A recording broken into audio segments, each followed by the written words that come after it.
Vamos ahora a seguir nuestra serie de la vida de Cristo. Hemos dejado por mucho tiempo porque estábamos intentando terminar el libro de 2 de Corintios.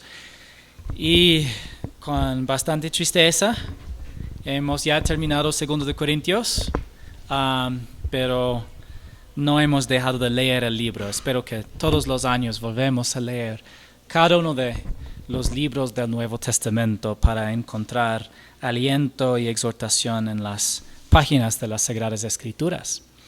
Pero esta mañana llegamos a lección 79, preguntas hasta qué número vamos a llegar en la vida de Cristo. No sé de verdad, es muy probable que llegaremos hasta los 200 antes de poder terminar. Y la razón es porque la mayoría de los 4 evangelios tratan con los últimos 6 meses y específicamente los últimos 6 días de la vida de Jesús antes de la crucifixión. Y esta es la razón que en nuestro estudio vemos el tiempo ya pasando más lentamente con cada capítulo que estudiamos de los 4 evangelios. Esta mañana, este es nuestro pensamiento simple. El creyente en Jesucristo no necesita temer a la muerte, porque el momento de nuestra muerte está en las manos perfectas de Dios y nos llevará a la presencia del Salvador. En nuestro estudio de la vida de Cristo hemos visto los primeros 3 años de su ministerio terrenal. En realidad, el Evangelio de Juan comenzó en la eternidad pasada con la deidad de Jesucristo. En Juan 1:1, en el principio ya existía el Verbo, y el Verbo estaba con Dios, y el Verbo era Dios. Y el Evangelio de Lucas comenzó con la extensa historia de fondo del profeta Juan el Bautista, quien fue el precursor del Mesías, preparando el camino para él. Ahora, por favor, abren sus Biblias conmigo en capítulo 7 de Juan. Juan capítulo 7, versículo 2. Leemos: la fiesta de los judíos, la de los tabernáculos, estaba cerca. Y quiero un momento leer solamente estos pocos versículos que vamos a ver en Juan, antes de realizar el estudio, para que podamos ver todo el contexto del pasaje. Aquí en Juan capítulo 7, en versículos 2 al 10 leemos: después de esto Jesús andaba por Galilea, pues no deseaba andar por Judea porque los judíos lo querían matar. La fiesta de los judíos, la de los tabernáculos, estaba cerca. Por eso los hermanos de Jesús le dijeron: sal de aquí y vete a Judea, para que también tus discípulos vean las obras que tú haces. Porque nadie hace nada en secreto cuando procura ser conocido en público. Si haces estas cosas, muéstrate al mundo, porque ni aun sus hermanos creían en él. Entonces Jesús les dijo: mi tiempo aún no ha llegado, pero el tiempo de ustedes es siempre oportuno. El mundo no puede odiarlos a ustedes, pero me odia a mí porque yo doy testimonio de él, que sus acciones son malas. Suben ustedes a la fiesta. Yo no subo a esta fiesta porque mi tiempo aún no se ha cumplido. Habiéndoles dicho esto, se quedó en Galilea, pero cuando sus hermanos subieron a la fiesta, entonces Jesús también subió, no abiertamente, sino en secreto. Padre en el cielo, gracias por la oportunidad de reunirnos para estudiar tu palabra. Pedimos entendimiento. Pedimos que el Espíritu Santo de Dios nos pueda enseñar estas verdades, que podemos ver el rostro de Jesús, su carácter, su amor. Y también podemos ver lo que tú tienes que decir a nosotros acerca de nuestra relación contigo y acerca de nuestra necesidad de Jesús. En el nombre de Jesucristo oramos. Amén. ¿Qué es la fiesta de los tabernáculos? Bueno, la fiesta de los tabernáculos conmemoraba a los hijos de Israel viviendo en tiendas después de que Dios los liberó de esclavitud en Egipto. Vivieron en carpas. Proféticamente, la fiesta de los tabernáculos anticipó el reino mesiánico. Puede ser útil mirar un calendario del año judío. Entonces, aquí tenemos el 14 de Nisan o Abib. Esto fue el primer mes en el calendario religioso de los judíos y ellos celebraron la Pascua. Jesús cumplió la Pascua con su sacrificio sustitutivo en la cruz por nuestros pecados. 15 de Nisan o Abib, los judíos celebraron los panes sin levadura, representaba la perfecta humanidad de Jesucristo sin pecado.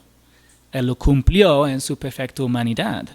Y 16 de Nisan o Abib, estamos hablando de aproximadamente marzo o abril, cae en diferente fecha cada año, pero celebraron las primicias. Era el domingo después del Pascua, y esto fue el día de la resurrección de Jesucristo. Estos fueron en los inicios de la primavera. Después, en los finales de la primavera, 6 de Sivan, esto es 50 días después del día de primicias, es la fiesta de semanas. Y solamente se llama semanas por el tiempo de estos 50 días hasta que llegues a esta fiesta. Y Jesús cumplió este día enviando al Espíritu Santo y comenzando la iglesia. Y si Dios lo permite, estudiaremos esto en mayo, porque es en el mes de mayo que cae la fiesta de semanas o Shavuot en hebreo. Bueno, después en el otoño hay 3 fiestas. Uno de Tishri, esto es el 7º mes para los judíos. Ellos celebraron la fiesta de trompetas y que se espera su cumplimiento en la resurrección de la iglesia. Después, en 10 del 7º mes, corresponde aproximadamente con septiembre o octubre en nuestro calendario, había el día de la expiación, y eso anticipa o espera la tribulación en la tierra. Y 15 del 7º mes es la fiesta de los tabernáculos, pero prácticamente tienes entonces 2 estaciones principales. Tienes la estación de la primavera y la estación del otoño, en que tenían sus fiestas oficiales establecidos por Dios mismo. Sí, también tenían la fiesta de dedicación, que cae aproximadamente en diciembre, y esto celebra la rededicación del templo después de que Israel fue rescatada de sus enemigos aproximadamente 160 años antes del tiempo de Jesucristo. Y después hay la fiesta de Purim, y esto es en el, si recuerdo bien, el 10º mes, y esto es justo antes de que caiga el primer mes, y esto es la fiesta que celebra el rescate de Israel en tiempos de la reina Esther. Pero entonces puedes ver, estamos hablando de otoño, y esto es el último otoño antes de la muerte de Jesús. Estos son 6 meses antes de la última Pascua. Ahora, seguimos en Juan 7, versículos 3 al 5, y ahora que hemos establecido el escenario, el tiempo. Por eso, los hermanos de Jesús le dijeron: sal de aquí y vete a Judea, para que también tus discípulos vean las obras que tú haces. Porque nadie hace nada en secreto cuando procura ser conocido en público. Si haces estas cosas, muéstrate al mundo, porque ni aun sus hermanos creían en él.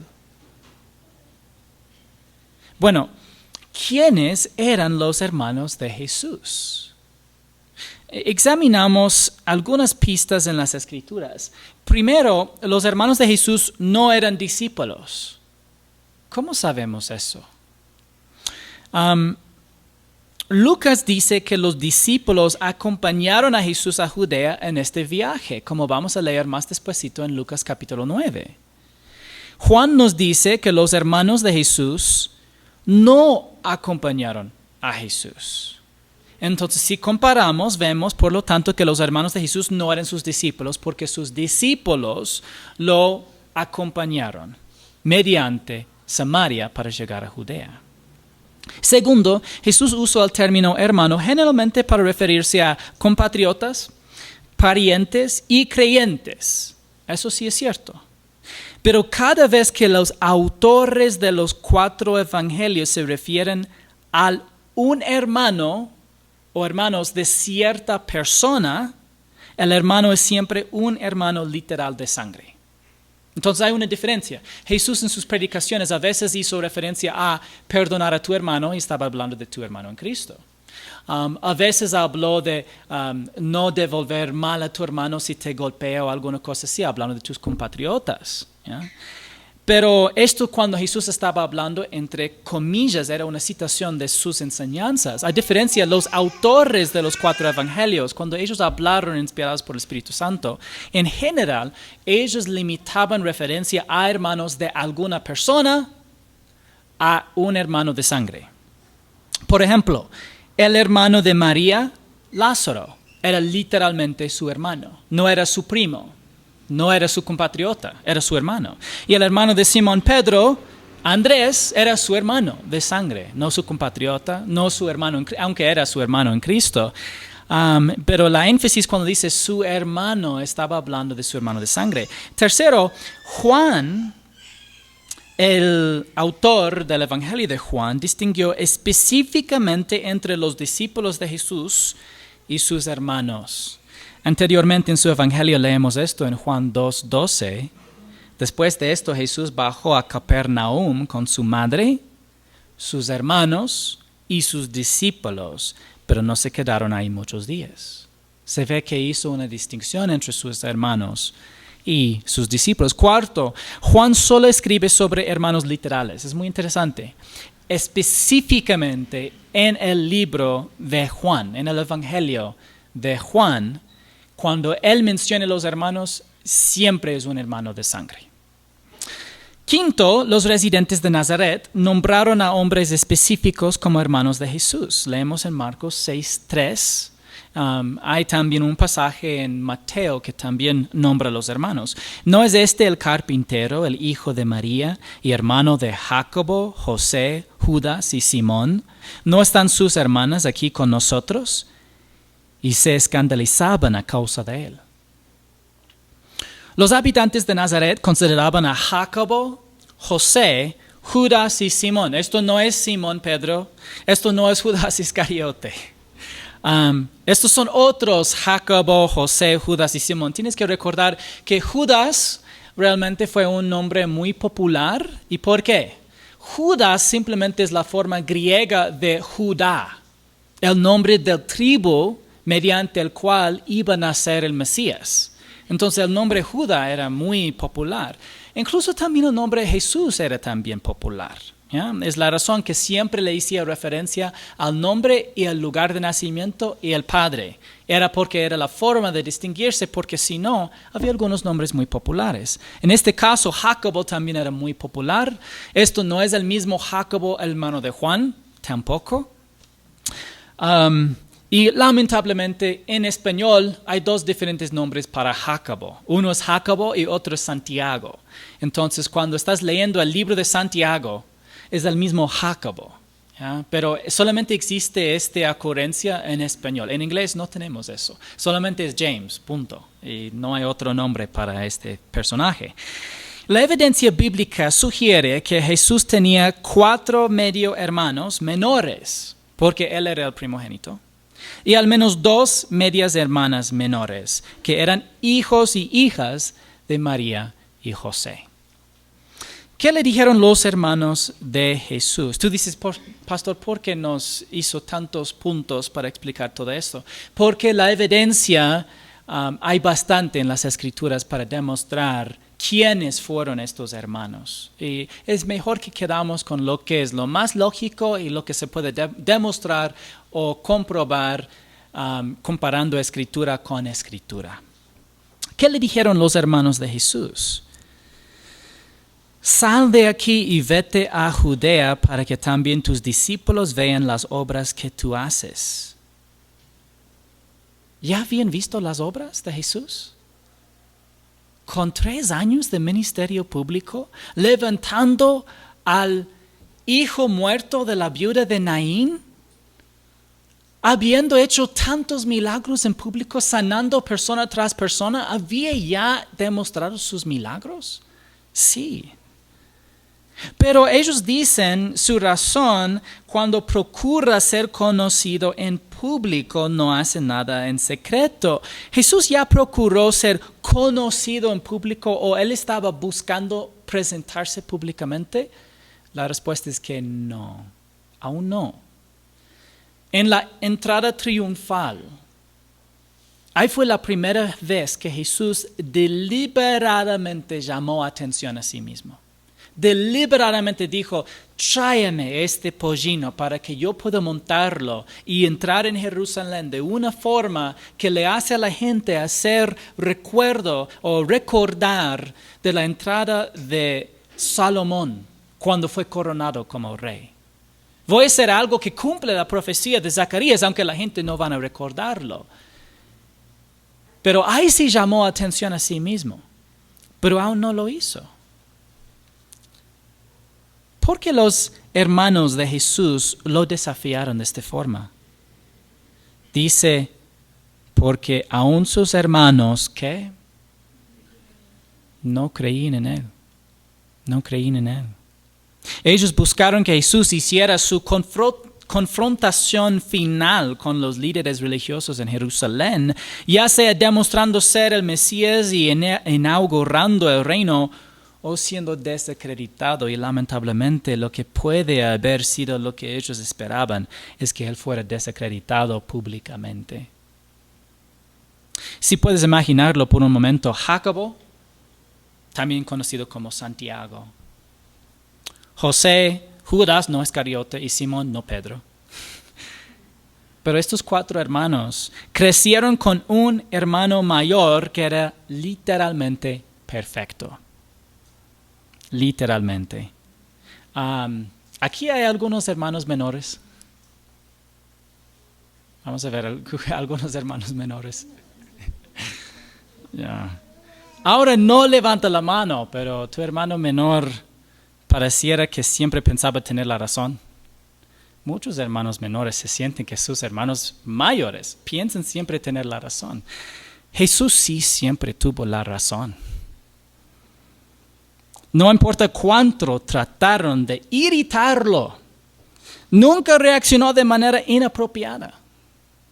Puedes imaginar como chiquitos, de que probablemente los 4 juntos, tal vez empujando a Jesús, o diciendo, ¿quién crees ser tú? Y él solamente respondiendo con gracia y amor. ¿Puedes imaginar tener un hermano así? Tú dices, oh, sería tan lindo. O sería muy molestoso. Para empeorar las cosas, su madre dijo que el hermano mayor era Dios. ¿Puedes imaginar por un momento? Entre ellos hablando, él cree ser perfecto. Él parece perfecto. Mamá dice que es perfecto. Pero nosotros sabemos que no es. Es como nosotros. Pero no era. Tales circunstancias les dieron la oportunidad de creer en Jesús, esto es cierto, pero también les dieron la oportunidad de despreciarlo desde una edad temprana. Lamentablemente, su familiaridad con Jesús les impidió considerar objetivamente la evidencia de que era el Mesías. Y es la verdad que a veces es difícil ver algo cuando es súper cercano.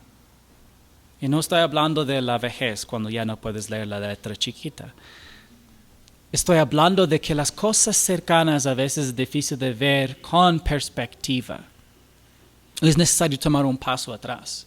Ellos estaban tan cerca a Jesús, era difícil de ver quién era, aunque era obvio.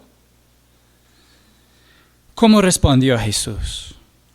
Entonces Jesús les dijo, mi tiempo aún no ha llegado, pero el tiempo de ustedes es siempre oportuno.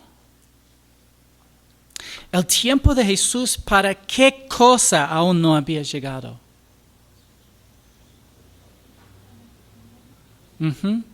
Su muerte. Morir. El Padre tenía un plan perfecto y un tiempo perfecto para que ese plan se cumpliera. Años más tarde, el apóstol Pablo escribió esto a los creyentes de Galacia, diciendo en Gálatas 4:4-5, pero cuando vino la plenitud del tiempo, es decir, que Dios tuvo planificado perfectamente el tiempo, Dios envió a su Hijo, nacido de mujer, nacido bajo la ley, a fin de que redimiera a los que estaban bajo la ley, para que recibiéramos la adopción de hijos. El plan perfecto del Padre incluye el tiempo de la concepción milagrosa de Jesús, el tiempo en que comenzaría su ministerio y el tiempo en que se presentaría como Rey de Israel y el tiempo de su muerte en la cruz. En este punto del ministerio de Jesús, aún no era el momento de presentarse como el Rey de Israel y aún no era el momento de morir como el Mesías de Israel. Aún todavía no era el tiempo. Me gusta lo que yo he dicho a algunos pastores repetir, es que Dios rara vez está temprano, pero Él nunca está tarde. Tú dices, esto es lo que intentamos llegando al culto, justo al punto. Pero esto más bien como no somos Dios es la razón que llegamos un poco tarde. Pero Dios tuvo un tiempo perfecto, absolutamente perfecto. Cuando pasó estos 4,000 años, muchas personas ya se sentían que alargó el tiempo de más. ¿Cuándo al fin llegará el Mesías? Ahora nosotros hemos pasado 2,000 años esperando su segunda venida. Pero el tiempo de Dios es perfecto. ¿Sabes que el tiempo de tu concepción, aunque no milagrosa, fue también perfecto? El tiempo de tu nacimiento. El tiempo de tu salvación. Pero vamos a ver algo importante acerca de la vida. Y es que la muerte es inminente desde la perspectiva humana. Jesús le dijo, mi tiempo aún no ha llegado, pero el tiempo de ustedes es siempre oportuno. ¿De qué quería decir eso?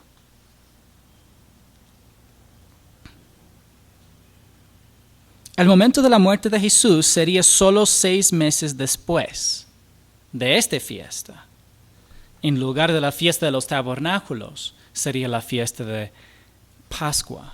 En lugar de establecer el reino, sería para morir por los pecados del mundo. Pero ¿qué quiso decir Jesús cuando dijo, tu tiempo siempre, el tiempo de ustedes es siempre oportuno? Estaba también hablando del tiempo de morir.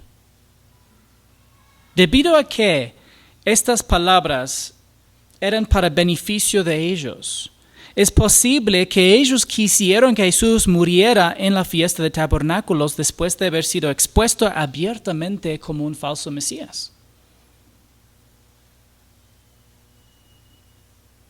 Jesús sabía cuándo moriría él, pero sus hermanos no sabían cuándo morirían. El Señor no les prometió un mañana. Y aunque el Señor sabía el día de su muerte, y Él pudo haber dicho, ¿sabes qué? Yo sé exactamente el día que tú vas a morir, Santiago. Y sabes que falta mucho tiempo, tranquilo. Y yo voy a morir en exactamente 6 meses. ¿Qué tal? Pudo haber dicho eso, pero no lo dijo. No lo dijo. No era tiempo de revelar exactamente el punto de su propia muerte, aunque más después Él sí les dijo que en la misma Pascua de que Él iba a morir, Él dijo a sus discípulos, pero no le dijo nada a sus hermanos cuándo morirían. Y la razón es porque si ellos hubieran muerto sin haber confiado en Jesús como el Dios de Israel y el Salvador del mundo, entonces quedarían eternamente separados de Dios en un lugar de tormento consciente que se llama el infierno.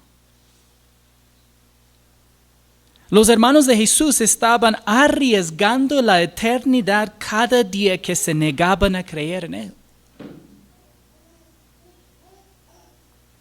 Y eran probablemente hombres muy justos. Eran crecidos por María, pues.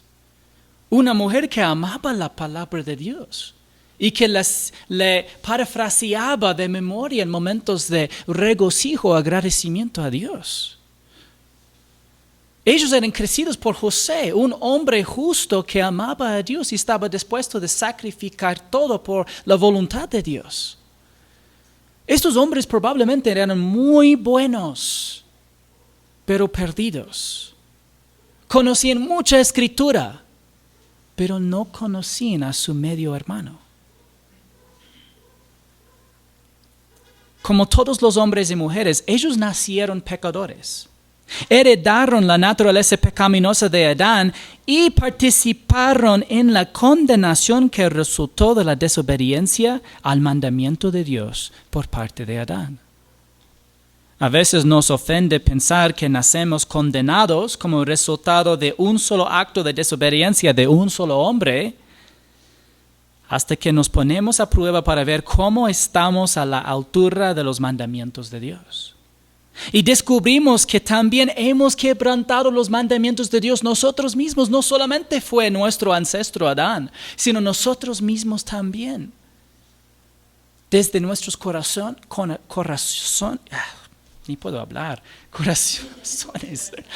la lengua, hasta también la lengua y también en las acciones. Dios es infinitamente santo. Y como resultado juzga correctamente que tanto el mentiroso como el asesino merecen la separación eterna de aquel que no tiene ningún pecado. Tan alto es Dios en su santidad. El lago de fuego fue creado originalmente para el diablo y sus ángeles. Pero cuando nuestros antepasados siguieron a Satanás en lugar de a Dios, eligieron compartir su lugar de juicio final. Debido a que no podemos guardar perfectamente los mandamientos de Dios y debido a que la paga del pecado es la muerte, no hay nada que podamos hacer para salvarnos o colocarnos en una relación correcta con Dios. El medio hermano de Jesús, Santiago, más después fue conocido como Santiago el Justo. Y parece que es porque era un hombre de verdad muy piadoso. Pero esto no es la razón que se salvó. Él todavía era perdido en este momento. Jesús le dijo, tú puedes morir en cualquier momento. No porque él como Dios no sabía el día de su muerte, pero porque Jacobo o Santiago, él no conoció el día de su muerte. Esa es la razón que a la perspectiva humana es inminente.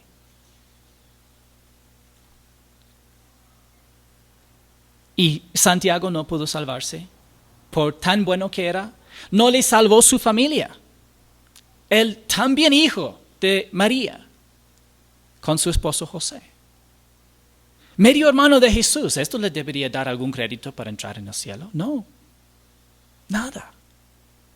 Porque la razón es que todos son salvos de la misma forma y empiece ni con nuestra respuesta, pero primero con lo que hizo Dios. Dios en su amor hizo algo. Dios existe eternamente en tres personas, el Padre, el Hijo y el Espíritu Santo. Quiero que tienen claro, hermanos, no son tres dioses, ¿ya? Y no es una persona. Son tres personas en un Dios.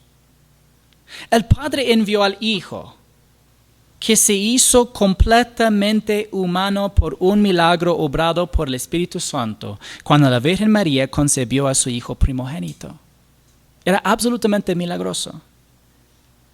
Y ella llamó a su Hijo primogénito Jesús, que significa Salvador, porque Él nació para morir, para salvar al mundo de sus pecados.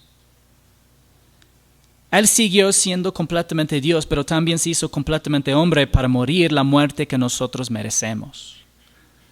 Él vino a cumplir la justicia de Dios y quitar el pecado del mundo para que podamos entrar en una relación permanente con un Dios santo y justo. Él murió en la cruz por todos nuestros pecados y como resultado no queda nada por pagar. Ahora ofrece la vida eterna como un regalo gratuito que solo podemos recibir por la fe en Jesucristo solamente.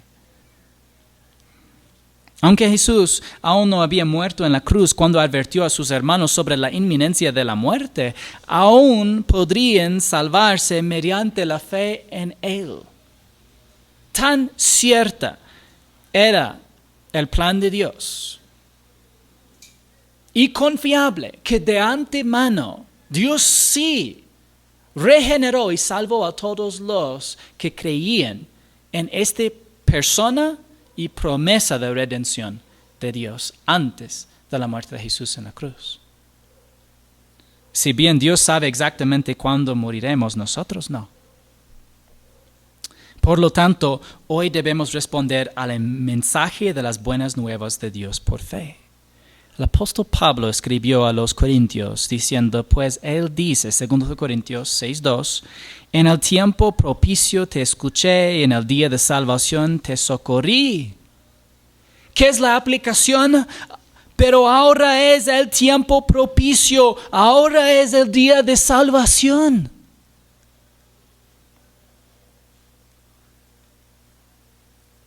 Mientras que Dios tiene un día perfecto para que tú seas salvado, la realidad es que la voluntad de Dios es que sea hoy si aún no has confiado solamente en Jesucristo para la salvación de su alma. Hoy es el día. Para los que no han creído, hoy es el día de salvación.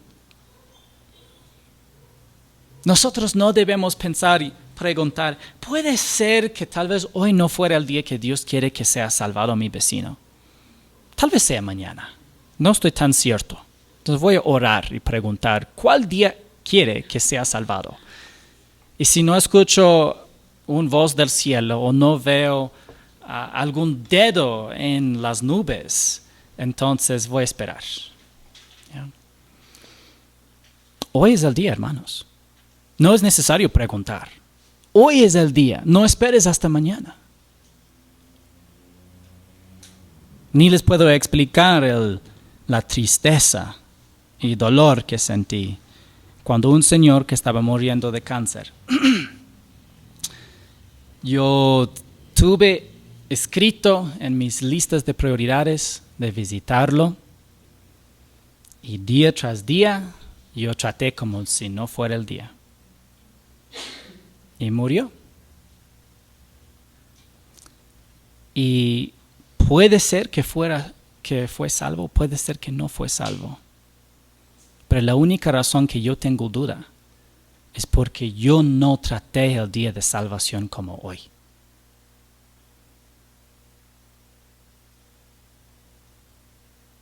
Nosotros tenemos las buenas nuevas. Hoy es el día de salvación para tu vecino. Hoy es el día de salvación para la persona que está muriendo de cáncer y tú conoces. Hoy es el día, no esperes para mañana. Para aquellos que han confiado en Cristo, debemos contar nuestros días dándonos cuenta de que la vida es corta. Y deberíamos redimir el tiempo para cosas de valor eterno como los almas. Almas perdidas están yendo a la muerte física, todavía muertos espiritualmente todos los días. Y el pueblo de Dios con la verdadera esperanza estamos nosotros dormidos, invirtiendo nuestro tiempo y esfuerzo en muchas cosas que no tienen valor eterno.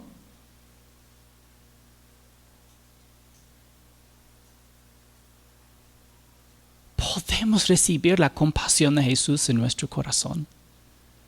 Podemos estar tan agradecidos por lo que hizo Jesús por nosotros, de al menos decir a otros lo que hizo.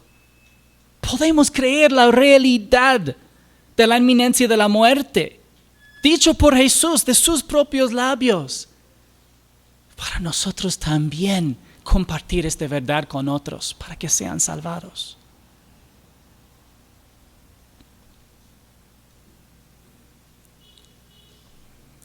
Salmo 90, versículo 12 dice: enséñanos a contar de tal modo nuestros días que traigamos al corazón sabiduría. Contar, de decir, mis días en la tierra están numerados. Yo no sé cuántos días hay, pero yo sé que no es infinito. Mi vida con Dios es infinito en el cielo, sí, pero mi tiempo en la tierra está limitado. Y quiero que mi vida aquí en la tierra cuenta por valor eterno. Nuestras vidas están diseñadas para las buenas obras que contó el hermano, que debemos exhortar y animar uno al otro de vivir. Nuestras vidas fueron diseñadas para esto. Dice en Efesios 2:10, fuimos creados en Cristo Jesús para buenas obras, las cuales Dios preparó de antemano para que anduviéramos en ellas. No por nuestro poder, sino por el poder de Dios, no para nuestra gloria, sino para la gloria de Dios, pero sí para el beneficio de los demás. Jesús pudo haber dicho nada a sus hermanos. Pudo haber dicho simplemente, no voy. Pero Él dijo que había un tiempo perfecto para su obra mesiánica, pero también que ellos estaban en peligro. Tenemos que advertir a la gente. Dios sabe exactamente cuándo moriremos, pero nosotros no. Job 14:5 dice, ya que sus días están determinados, el número de sus meses, te es conocido y has fijado sus límites para que no pueda pasarlos. Es Job hablando a Dios acerca del hombre. Dos cosas son inminentes: la muerte y el rapto. ¿Ya? Como creyentes en Cristo sabemos que una generación de creyentes ni siquiera experimentará la muerte, porque Jesús vendrá para llevarlos al cielo antes de derramar su ira sobre esta tierra en el periodo de tribulación de 7 años. Eso es inminente, puede suceder en cualquier momento. Es la razón que debemos estar despiertos espiritualmente, atentos. Sin embargo, con la excepción de 2 hombres en la historia humana, todas las personas han muerto. ¿Quiénes son las 2 personas?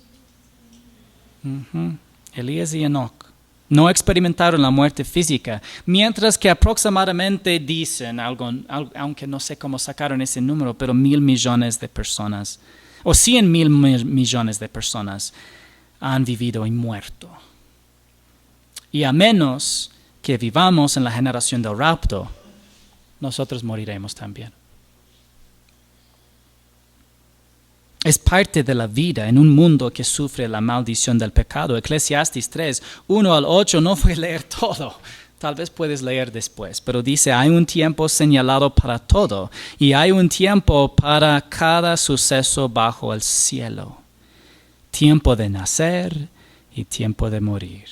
Tiempo de plantar y tiempo de arrancar lo plantado, tiempo de matar y tiempo de curar, tiempo de derribar y tiempo de edificar, tiempo de llorar y tiempo de reír. Y sigue. Salomón comenzó con tiempo de nacer y tiempo de morir. La verdadera fe hacia la palabra de Dios y el verdadero agradecimiento por la gracia de Dios no odia la vida ni teme la muerte. No odia la vida, ni teme la muerte. ¿Y por qué digo? Es tan fácil de caer en un desequilibrio en que decimos, yo ya odio la muerte. ¿Ya? O también estoy aterrorizado por la muerte. Odio la vida o temo la muerte. Más bien nosotros debemos estar agradecidos por la vida. Y debemos tener una perspectiva linda de la muerte. La forma en que enfrentamos la perspectiva de la muerte depende de nuestra relación con el Señor. Hebreos 2, 14 y 15 dice, así que por cuanto los hijos participan de sangre, carne y sangre, también Jesús participó de lo mismo para anular mediante la muerte el poder de aquel que tenía el poder de la muerte, es decir, el diablo, y librar a los que por el temor a la muerte estaban sujetos a esclavitud durante toda la vida. Hemos sido librados del temor a la muerte. A través de la muerte de Jesús en la cruz, el aguijón de la muerte ha sido eliminado. Y la perspectiva de la muerte ha cambiado de algo aterrador a algo maravilloso. El apóstol Pablo dijo en Filipenses 1, 21 al 23, pues para mí el vivir es Cristo. Él no dijo para mí el vivir solamente es feo y yo odio la vida, ojalá que muriera yo. No dijo esto. Él dijo el vivir es Cristo. El vivir tiene propósito. Él dijo a los filipenses de que hay que regocijar siempre. Tenemos mucha razón de regocijarnos. Debemos estar agradecidos por la gracia de Dios hacia nosotros. Somos bendecidos, no maldecidos. Debemos rechazar las mentiras de Satanás. Pero también el morir es ganancia. Vivir es Cristo, con propósito. Y el morir es aún mejor. Pero si el vivir en la carne, esto significa para mí una labor fructífera, entonces no sé cuál escoger. Su propósito de vivir era de beneficiar a otras personas. Fruto espiritual no se come uno mismo, se come otros. Él quería beneficiar a otros creyentes con su vida. Esto es su razón de permanecer en la tierra. Porque de ambos lados me siento apremiado, teniendo deseo de partir y estar con Cristo. Literalmente él dice, la muerte me parece muy lindo. Casi no puedo esperar ya estar en la presencia de Jesús. No estaba diciendo, tal vez dolerá. La muerte sí duele físicamente. Pero lo que está justo al otro lado de esto es tan hermoso. Él dijo, quiero partir y estar con Cristo. Pues eso es mucho mejor. Después él dice, pero de quedar en la tierra es mejor para ustedes. Mejor para mí ir, mejor para ustedes quedar. Entonces estoy feliz de quedar por ustedes. El apóstol Pablo se queda, ¿cómo le puedo decir? Lo que él dice, él ni está diciendo la totalidad, es casi como una declaración corta. Decir partir y estar con Cristo es mucho mejor, porque es mucho mejor que cualquier cosa en esta vida. Nada tiene comparación de la hermosura de estar en la presencia de Jesús. ¿No es esta una diferente perspectiva de la muerte que lo que tiene el mundo? Algunos dicen la muerte simplemente es dejar de existir. Cuando yo moriré, se acabó. Para otros de morir es de pasar por un limbo. Para otros la muerte es purgatorio. Pero para los que han confiado solamente en Jesucristo para su salvación, la muerte es una buena perspectiva. ¿cómo puedes saber sin duda que irás al cielo, a la presencia del Señor y Salvador Jesucristo cuando mueras? Puedes estar sin duda al confiar en Jesucristo, al confiar en su promesa de vida eterna y al confiar en los medios por los cuales Él proveyó la vida eterna mediante su muerte sustitutiva en la cruz y su resurrección victoriosa. Si confías en esto y en nadie y nada más, tú puedes tener toda la certeza de estar en la presencia de Jesús en el momento de la muerte. El himno cristiano moderno, Cristo nuestra esperanza en la vida y en la muerte, dice así, aunque es una traducción. ¿Quién tiene nuestros días en su mano? ¿Qué tiene? ¿Qué viene, aparte de su mandato? ¿Y qué nos mantendrá hasta el final? Al amor de Cristo, en el cual estamos firmes. Si la certeza de nuestra salvación estuviera basada en nuestro propio desempeño, nunca podríamos estar seguros de que vamos al cielo. Nunca podríamos tener la certeza. Pero debido a que somos salvos solo por la fe en Jesucristo, nuestra salvación descansa en su obra consumada, terminada en la cruz. Como resultado podemos tener la seguridad absoluta de que cuando muramos estaremos presentes con el Señor, como dijo el apóstol Pablo en 2 Corintios capítulo 5, versículos 6 al 8. Por tanto, animados siempre y sabiendo que mientras habitamos en el cuerpo, estamos ausentes del Señor, porque por fe andamos, no por vista. Pero cobramos ánimo y preferimos más bien estar ausentes del cuerpo y presentes y habitar, con el Señor. A veces se traduce como estar al hogar con el Señor. Es el sentido de habitar. Habitar como en casa. ¿Qué más dijo el Señor a sus hermanos? El mundo no puede odiarlos a ustedes, pero me odia a mí, porque yo doy testimonio de Él, que sus acciones son malas. Suben ustedes a la fiesta. Yo no subo a esta fiesta porque mi tiempo aún no se ha cumplido. Si cree que la prosperidad temporal prueba un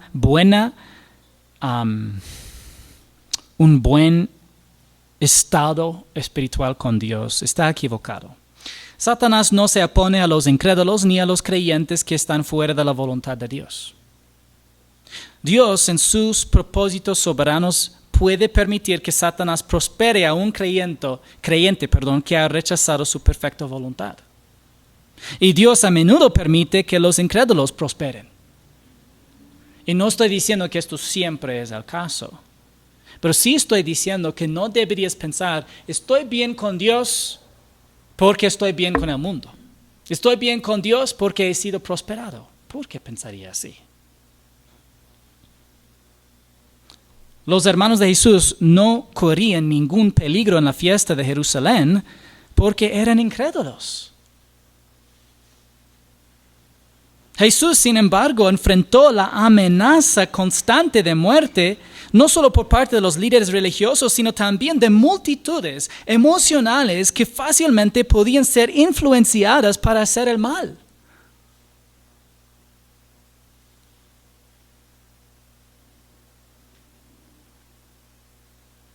Cuando Jesús dijo, yo no subo a esta fiesta, no quiso decir que no iría en absoluto, sino que no iría en el momento y tampoco en la forma que le habían sugerido sus hermanos. Y habiéndoles dicho esto, se quedó en Galilea, pero cuando sus hermanos subieron a la fiesta, entonces Jesús también subió, no abiertamente, sino en secreto. Bueno, ¿cómo respondieron los hermanos de Jesús? Inicialmente continuaron en la incredulidad. Parece que aún hasta el momento en que ellos escucharon, o no sé, tal vez presenciaron, cuando Jesús levantó de la tumba a Lázaro, parece que todavía no creían. Pero después de la resurrección, creyeron. El apóstol Pablo nos cuenta que Jesús se pareció personalmente al mayor de sus hermanos menores, Santiago. Dice en 1 Corintios 15, 3 al 8, porque yo les entregué en primer lugar lo mismo que recibí, que Cristo murió por nuestros pecados, conforme a las Escrituras, que fue sepultado y que resucitó al tercer día, conforme a las Escrituras, que se apareció a Cefas y después a los 12, luego se apareció a más de 500 hermanos a la vez, la mayoría de los cuales viven aún, pero algunos ya duermen. Después se pareció a Jacobo, luego a todos los apóstoles y al último de todos, como a uno nacido fuera de tiempo, se me pareció también a mí. Jacobo, también conocido en español como Santiago, había endurecido su corazón a la clara evidencia de que su hermano era el Mesías, pero cuando Jesús se le pareció después de la resurrección, Santiago creyó en él. Más tarde, Santiago y Judas, no Iscariote, más bien Judas, el medio hermano de Jesús, se convirtieron en líderes de la iglesia primitiva. De hecho, Santiago se convirtió en el líder principal de la iglesia en Jerusalén hasta que murió por su fe. Y si preguntas, ¿quién es ese Judas que escribió la penúltima carta del Nuevo Testamento? Fue el otro medio hermano de Jesús. Ahora, por favor, más bien, se acabó el tiempo. Tuve otro pasaje completo que íbamos a estudiar, pero no hay tiempo.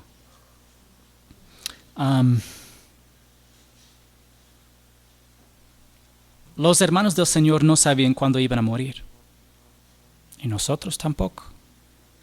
Para el creyente en Cristo, eso no es algo que deba temer, pero para el incrédulo es un peligro muy real.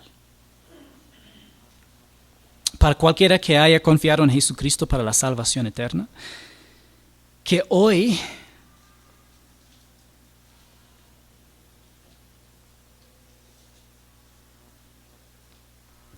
puede ser el día en que nosotros compartimos la esperanza que nosotros tenemos con otros. Su muerte es inminente, lo mismo como nosotros. Pero ellos no saben a dónde van. Y si tú no sabes a dónde alguien va, tienes toda la razón de compartirles las buenas nuevas de Jesús, para que dejen de confiar en sus propias obras, lo mismo como Santiago dejó de confiar en su propia justicia. Y en el fin fue acreditado la perfecta justicia de su medio hermano perfecto, que él conoció toda su vida, pero en el fin conoció como su Señor y Salvador. Padre en el cielo, gracias por este pasaje de Escritura. Pedimos que podamos estar sensibles en nuestros corazones. Podemos tener el corazón de Jesús para los perdidos. Desear compartirles las buenas nuevas de que Jesús murió en la cruz por nuestros pecados, quitando la barrera entre el hombre y Dios, y que pueden ser salvos por la fe en Jesucristo, dejando de confiar en sus propias obras. Y Padre, para nosotros como hijos de Dios, yo pido que podamos vivir nuestros días como contados, sabiendo que es muy corta la vida aquí en la tierra y que hay bastante propósito por nuestras vidas. Que podemos vivir este propósito por fe y dependencia siempre en el Salvador, confiando en Él, dependiendo de Él y el poder de su Espíritu y para su gloria. En el nombre de Jesucristo oramos. Amén.